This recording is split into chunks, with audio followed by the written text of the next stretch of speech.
बरतिया से जाके झूके। मगही रिकॉर्डिंग स्टूडियो समस्तीपुर से पूरा। पटना के घाट पर उगेलन सूरज देवा जाके झूके।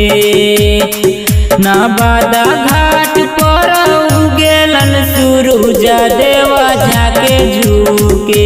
हे करेलू छठ बरतिया से जाके झूके।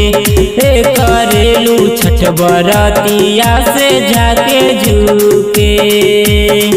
शेखपुरा घाट पर उगेलन सूरज देवा जाके झूके। हे करेलू छठ बरतिया से जाके झूके। हे करेलू छठ बरतिया से जाके झूके। हे करेलू छठ बरतिया से जाके झूके। हे करेलू छठ बरतिया से जाके झूके। प्रेम से बोली छठी मैया की। जमुई के घाट पर उगेलन सूरज देवा जाके झूके। नालंदा घाट पर उगेलन सूरज देवा जाके झूके।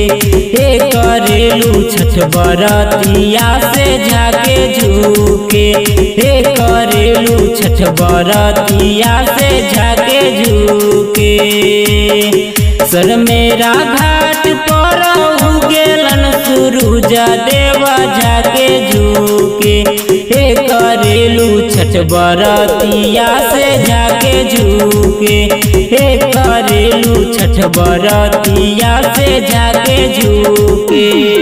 करेलू छठ बरतिया से जाके झूके। हे करेलू छठ बरतिया से जाके झूके। बोला बोला छठी मैया की।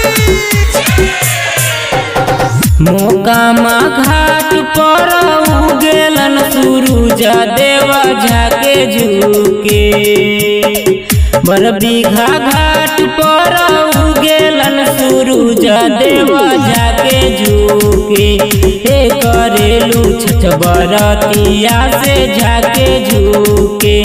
हे करेलू छठ बरतिया से जाके झूके।